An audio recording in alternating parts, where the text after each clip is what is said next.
สบายดีพ่อแม่พี่น้องพบกับบ่อใจซ่องบ่อลาวชาแนลคือเก่าเนาะพี่น้องมื้อนี้ก็ได้มาวัดป่าเนาะพี่น้องเดี๋ยวเข้ามาแล้วก็กดไลค์กดแชร์หน่อยเด้อพี่น้องเด้อมื้อนี้ก็มาเสียข้อเสียเข็นเนาะพี่น้องเนาะถ้าพร้อมบ่อใจจะพาชมบรรยากาศรอบๆเด้อและพี่น้องอันนี้เป็นวัดป่าพี่น้องวัดป่าเนาะก็อยู่ตีนผู้ที่บ่อใจเคยมาแต่เก่าหั่นล่ะ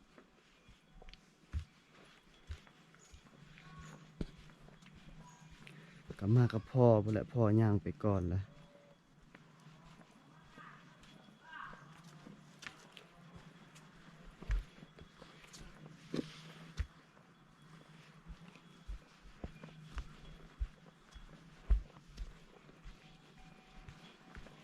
น่ะวัดป่ากับป่าอีหลีได้อพี่น้อง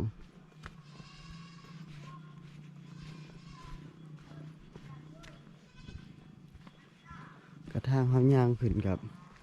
เป็นบันนี้บ่ใจเคยพามาเท่อนึงแหละถ้าอยากเบิ่ง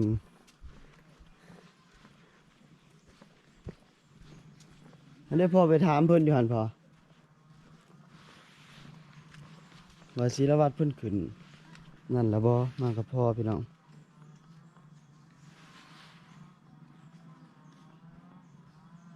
ลมลื่นดี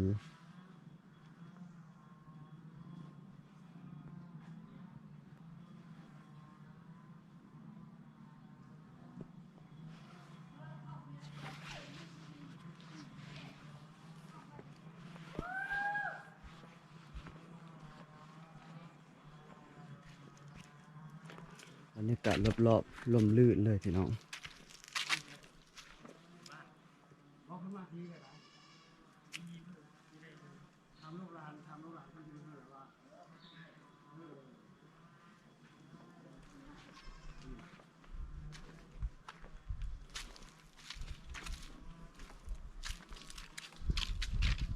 ก็เป็นต่อน้ำมาจากภูเขาพุ่นเลยพี่น้องท่อน้ำ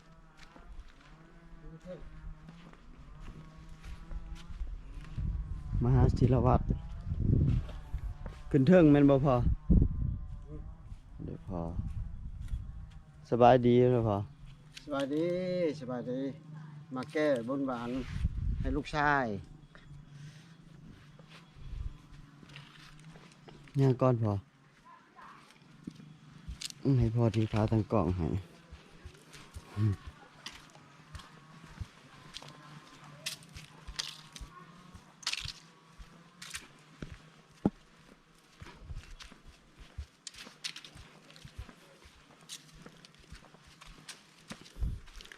ก็เป็น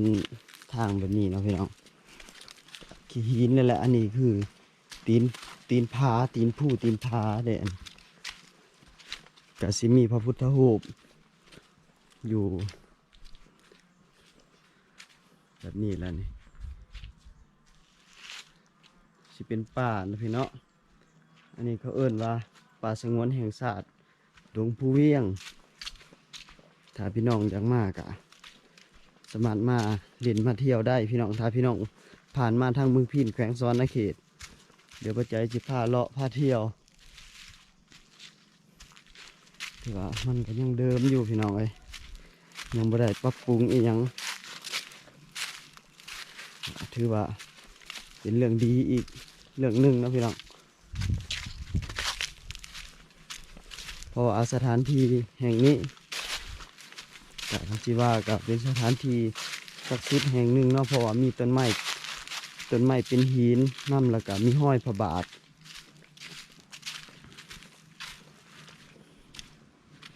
แล้วก็มีห้อยพระบาทพร้อม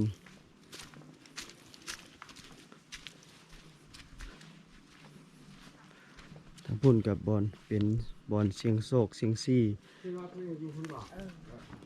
ที่เป็นถ้ำกันน้ำกันฝนพี่น้องอยู่นี่แล้วมากราบมาไหว้พี่น้องห้อยพระบาท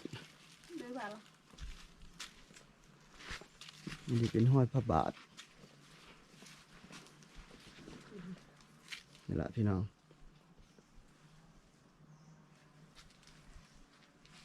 ได้ พ่อแม่ประชาชนก็มากราบมาไหว้สักการะบูชาเนาะพี่น้องแถวนี้ก็สามารถขึ้นได้พี่น้องหินนี่เราก็ต้องขึ้นแต่ว่าต้องไปขึ้นอยู่ฝั่งพุ่นขึ้นฝั่งพุ่นแล้วขึ้นไปหอดจอมแล้วมีหมองหนึงที่เป็นหอคอยหินสูงๆก็สิว่ากันนะพี่น้องอยากให้พี่น้องได้มาเบิ่งน้ำกันได้เห็นกับตานะพี่น้องว่าบอนปัจจัยมานี่มันอุดมสมบูรณ์อีหลีพี่น้องเฮ็ดอิหยังก็หลายแต่ว่าบ่ได้เก็บนะพี่น้องสงวนเนาะสงวนให้ได้เบิ่งได้เห็นนะพี่น้องอันมีแตะกอไม้ทั้งพี่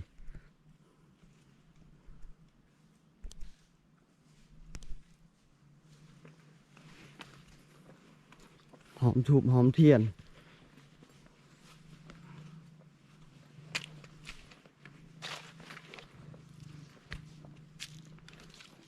คนนี้อันนี้ถ่ายกับหลังนะพี่น้อง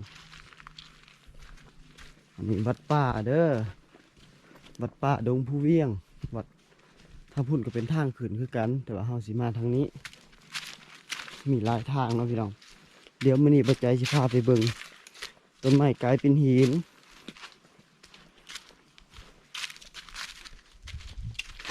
ต้นไม้กลายเป็นหินก็อยู่ฝั่งพุ่นแล้วไกลๆพุ่นละ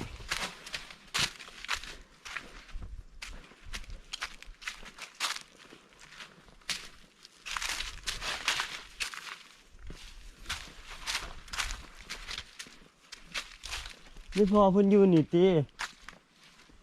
พ่อเพิ่นอยู่นี่ติบ่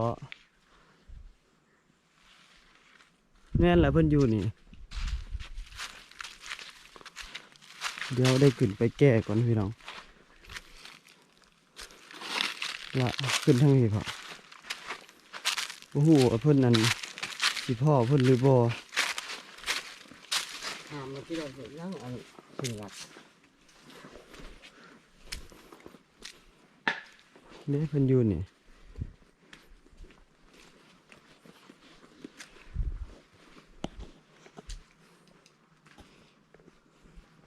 นะพี่น้องที่เฮาสิมากราบมาไหว้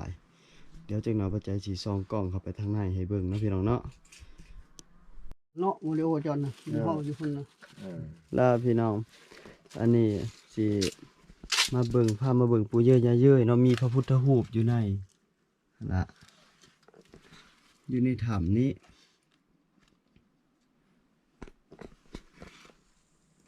ละพี่น้องแต่ว่ากล้องอาจจะโฟกัสบ่เห็นปานใดแต่ว่าเฮาเบิ่งนี่ถือว่าแจ้งเนาะแจ้งหูแจ้งตาอยู่เป็นถ้ำกันหินกันน้ำกันหยังนี่ละพ่อนี่ ไป ที่เราว่าเดี๋ยวสิพาไปเลาะทางพุ่นอีกเนาะพี่น้อง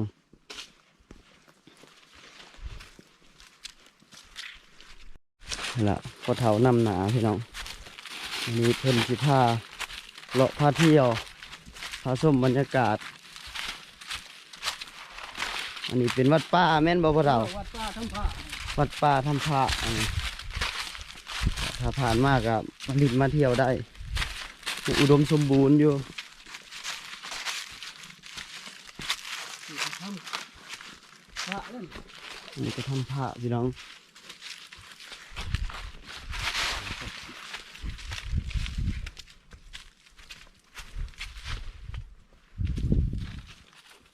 นี่พระเจดีย์นี่ อ๋อนี่พระเจดีย์อันนี้ควานบูฮานนี่ ควันบุหานแล้วนี่ แล้วพี่น้องควานบูฮานนี่ควานพ่นเก้าศอกพุละอันนั้นก็หอคอย นี่ทำกุ๊บน้อยนี่ อันนี้ทำกุบน้อย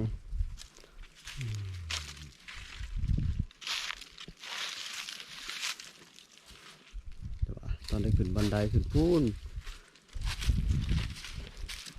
พอแต่เก้านี่เคยเห็นห้างแตนเป็นคือกระดองหัวกับมีนะจะอยู่ในใสเคยมาตั้งแต่เกือบ10 ปีแล้วดอกตอนนั้นนะห้างแตนแต่ว่าเป็นคือเป็นปากเป็นดังอหยังข้างแน่เลยบ่เห็นแหละเด่น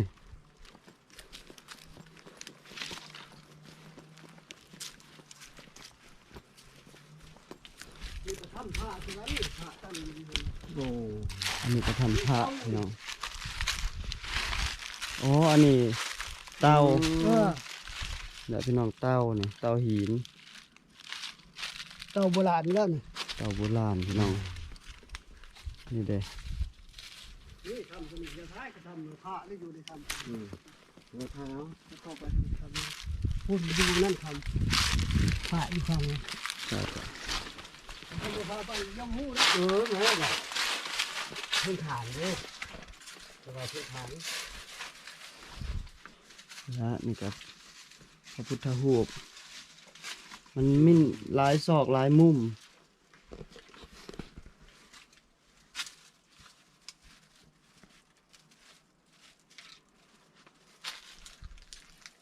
ภาพบรรยากาศ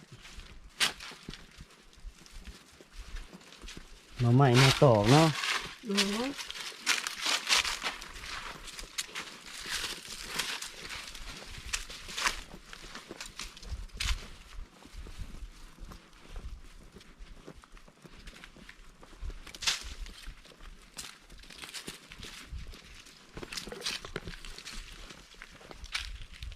แต่ก่อนก็เคยมาอยู่พี่น้องแต่ว่า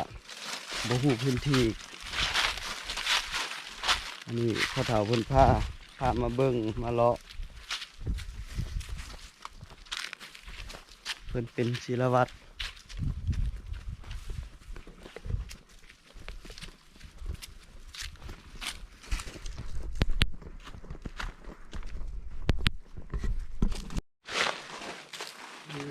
ทำกุ๊บทำงอกใหญ่แล้วนี่ อันนี้ทำกรุ๊ปเนาะ คนไทยว่าต้มกุ๊บทำงอกนี่ อืม จะทายเอามันคักโลดมันจะได้ของเล่าเนาะ ทำกรุ๊ปทำงอก ทายไปนอกประเทศไปเข้ากับเบิ้งแล้วบันมันแปลกดิมันแปลกดิบันนักไปยินเลยตั้งแต่นี่ดิบัน มีแต่หีดได้พี่น้องเป็นกรุ๊ปเป็น กันเบิ้งนั่นเลยจะคือดอกเฮ็ดเนาะ แบบ ด ด อ อก ก เฮ็ดใหญ่เลยนี่คือดอกเฮ็ด อันนี้เศษจากต้นไม้กลายเป็นหินได้นี่ต้นไม้หินได้นี่มันเป็นเส้นแบบนี้ลายเส้นแบบนี้นี่หินปกติก็ต่างนี่นี่ต่างนี่บางเทื่ออาจสิมีหลายต้นอยู่แต่ว่ามันฝังดิน เดี๋ยว ยามพ้นมันเป็นมันชี้ดำนี่นะ สีดำโลดมัน ชี้ดำนี่มันยามแรกมันข้าวไฟขายแล้วมัน เป็นสี เป็นชี้ เปลี่ยนสีพี่น้องพุ่นน่ะเศษต้นไม้กลายเป็นหินนี่แหละพี่น้องครับผมเดี๋ยวพอใจสีผ้าเบิ่งรอบๆเนาะพี่น้องเนาะดีใจหลายมื้อนี่พอเฒ่าเพิ่นพาเที่ยวเนาะโอ้พี่น้องอยู่นี่มีเรื่องเล่าว่ากะมีคนเห็นนะพี่น้องว่าเป็นเมืองบางบดอยู่นี่นะบางบด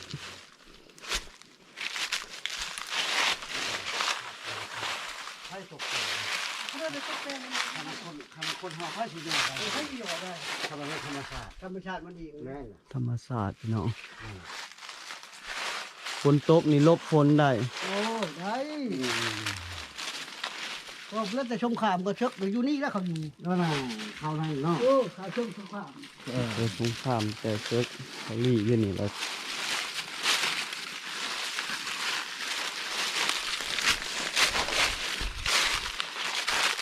แต่ว่าคันว่ามาเที่ยวมาหยังกะต้องไปกดเกิดพี่น้องเพราะว่าเป็นสถานที่ศักดิ์สิทธิ์เป็นวัดนั่นแหละพี่น้อง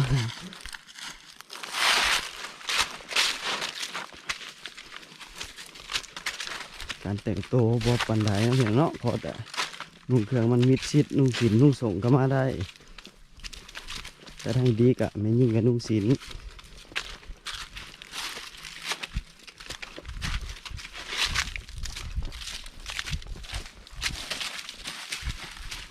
แต่พอเฒ่าคนที่พาไปเบิ่งต้นไม้กลายเป็นหินนี่แหละพี่น้องไม้กลายเป็นหิน ไม่เป็นที่ดีนะเบิ้งมีจะท่อนใหม่ ไม่เป็นหินนี่แหละพี่น้องไม่เป็นหินอายุบ่ต่ำกว่าล้านปี โอ้ ต้นใหญ่อีหลีเนาะ ใหญ่ได้ แต่ว่าปลายนี่ลงพุ่นแล้วป โอ้ ลาย ปลายพุ่นได้เขาเก็บผลทอนงามเลย แม่น ปลายลุงห้วยเป็นปลายพุ่นเขาเก็บทอน อันนั้นพี่น้องปลายอันนั้นปลาย 16 ทอนน้อยปลายกรุ๊บปลาย ปลายพุ่นปลายอยู่พุ่น อืม และพี่น้องต้นไม้กลายเป็นหินนี่มันเป็นสิ่งมหัศจรรย์อันนี้ก็แม่นคือกันนี่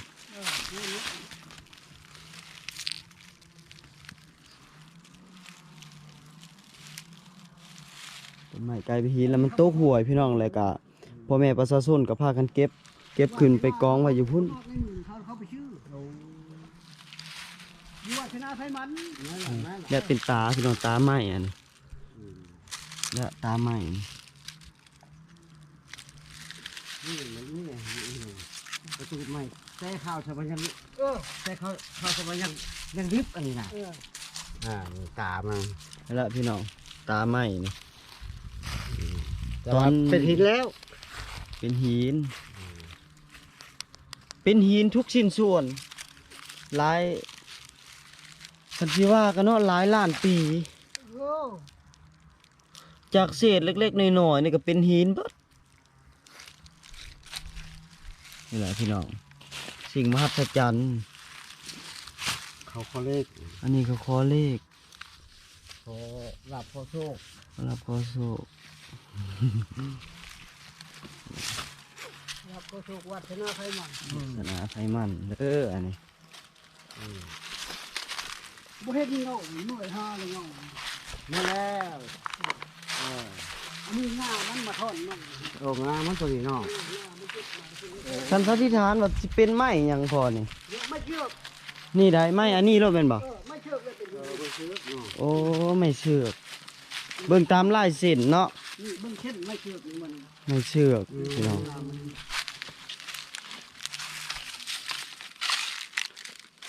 อันนี้ง่ามัน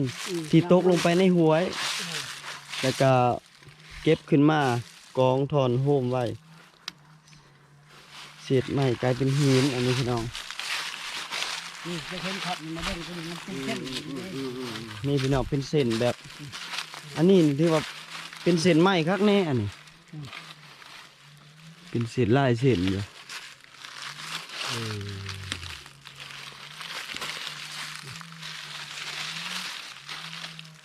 นี่ไม้เป็นหินนี่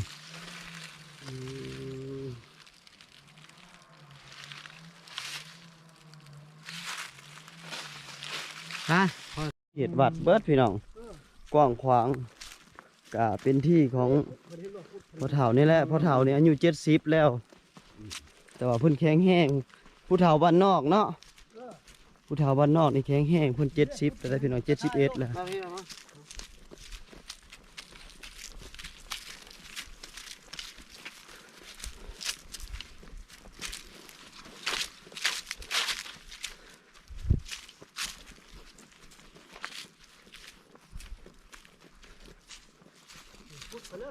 โอ้ แต่ว่าเจ้าไปบ่ได้บ่ได้เป็นคนเข้าไป นั่นแหละ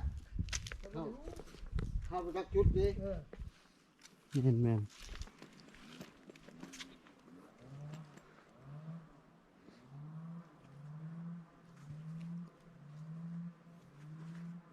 โหนำมาจับออมอยู่ ผู้นำมาจับอ้อม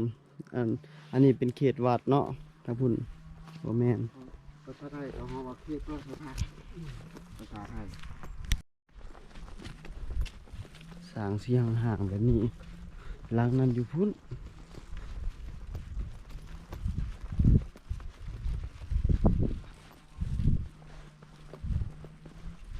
น้ำกินน่ะเพิ่นมาส่งบ่ เข้ามาชงเนาะ โอ้โอ้โอ้ แม่นั่นจะทายเอา เออ งามบรรยากาศนี่ยามกลางคืนนี่คือสิหนาวเนาะ เอาได้ หนาวเลยพี่น้องกลางคืนเนี่ยหัวน้ำมันจับเน่งอันนี้เท่าย่างไปนี่กะที่ฮอดอ้อมไปฮอดวัดพุละคลิปนี้ก็อาจจะยาวในจักหน่อยนะพี่น้องเนาะแต่ก็อยากให้พี่น้องได้เบิ่ง ได้ส้มน้ำกันวัดกันยังสีบูรณะหลายเนาะพี่น้องอยู่มันสงบดีอยู่นี่สงบแล้วก็สะดวกสบายอีกไฟก็มีเนาะน้ำก็มี ไฟใต้ไฟจักร โอ้โห โอ้ขึ้นไปจักเนาะ ไฟจักร โอ้บักไก่เติบได้แต่ผมไปหาครับอันข้าวสามผม ไปตรงตัวนี้ว่าจะทายไปตัวนี้ ไปได้ก็ได้ ทายไปเที่ยวห้องวัดแล้วเนาะ แม่นเป็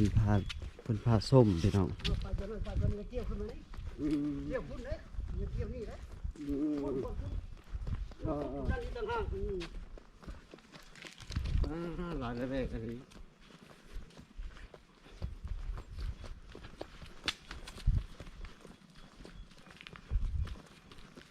ห้องน้ำ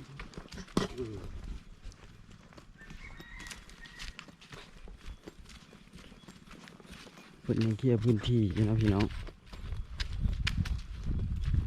ยังแบบเดิมๆเลยสภาพเดิมๆ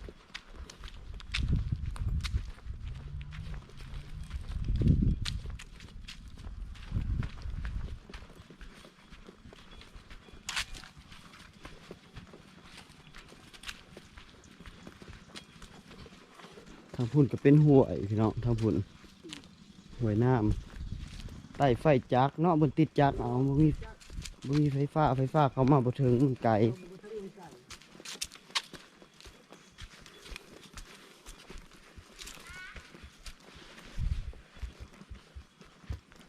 อยู่บนชลาพักเช้า อ๋อศาลาพี่น้องอยู่พุ่นศาลาพักเศร้า นั่นเฮือนโค้ด โอ้ เข้ามาตรงนี้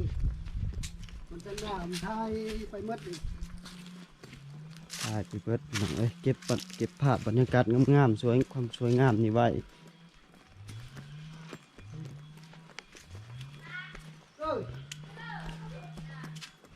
ฮะใครพูดเนี่ยพูดเนี่ย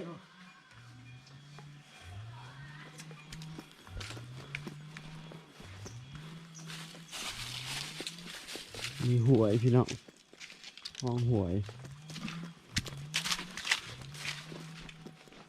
ที่ไปที่มาเท่านั้นเลยที่ร้านขายนี่นี่ โอ้ปลาคอปลาตัวบักใหญ่ได้นะใหญ่อีหลี ไปดู ทำแข้งเนี่ยปลาพี่น้องรูปสมบูรณ์อีหลีขอบใจเด้อพ่อเฒ่าเด้อ พูดมาครับพูด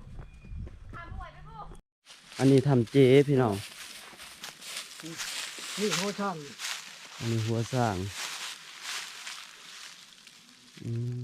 ดินถมเลยเนาะ เนื้อดินทมเนื้อดีโอ้ยพี่หอพี่งามบ่งาม เป็นง่วงสร้างเลยเนาะ เออ มีทำสร้างเดี๋ยวเนาะเดี๋ยวอันนั้นขอบใจหลายเด้อพ่อเฒ่าเด้อ พูดนี้ไปท่ายพูดนี้บัน เจ้า ท่ายเอาพุทธแทง ทำพ่อเฒ่าขึ้นเลยเดี๋ยวลูกขี่อันนั้นหาเลาะมันนี่ที่ขึ้นไปทางพุ่นเดี๋ยวขอบใจหลายๆเจ้าขอบใจหลายๆเด้อพ่อเฒ่า70แล้วเราค่ะ71แล้วพี่น้องอันนี้พาเลาะบึงกุดเนาะเห็นแล้วเนาะกระเทินมาแล้วก็เลาะมันทั่วเลยก็ซุ่มซื่นเนาะพี่น้องอยู่แบบสงบเนาะอยู่แบบสงบอยู่นี่มากพี่น้องบรรยากาศแบบนี้ถ้าพี่น้องมากก็อย่าลืมคอมเมนต์ใต้คลิปด้วยพี่น้องเด้อทำบุญเป็นน้องปลาแต่ว่าบ่ได้ดูดกินบ่ได้ดูดหยังดอกบ่ได้เลี้ยงอีกปล่อยไปตามธรรมชาติให้มันอยู่ตามภาษาของมันคือแต่เก่านะพี่น้อง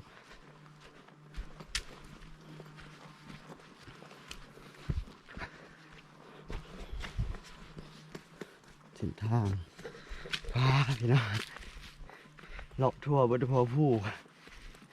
ตีนพอผู้เนาะตัวหอนแต่ว่าคุ้มค่าพี่น้องคุ้มค่าที่เฮามา นี่แหละมาพักมาเศร้าอยู่นี่เขาเอิ้นอีหยังก็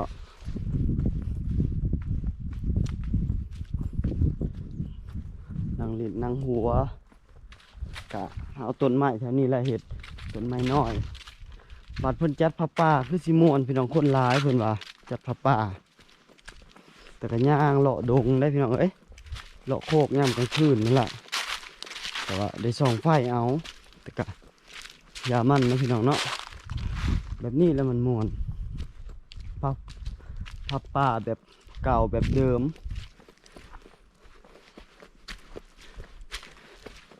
ถ้ามีการปรับปรุงอีกจากน้อยหนึงกะคือสิดีขึ้นไประดับหนึ่งเนาะพี่น้องปรับปรุงกับปรับปรุงเฉพาะวัดใหญ่พุ่นที่เฮาถ่ายวัดใหญ่พุ่น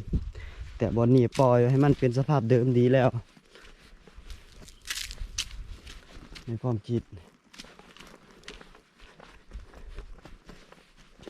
หลายแง่หลายมุมพ่อเฒ่านั่นก็แข็งแห้งพ่อพอใจก็แข็งแห้งเราบอกคอยเจ็บคอยเปลี่ยนเนาะพี่น้องเนาะสุขภาพเพิ่นแข็งแห้งสุขภาพบ่ใจนี่ค่อยบ่ไหวเมื่อยแล้วนี่ขนาดยางมาซ้ำนี่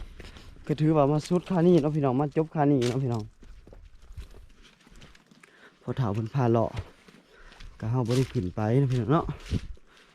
เฮาบ่ได้ขึ้นไปบ่กล้าขึ้นดอกจบเขตเนาะพี่น้องเดี๋ยวบ่ใจก็ต้องกลับก่อนบัดนี้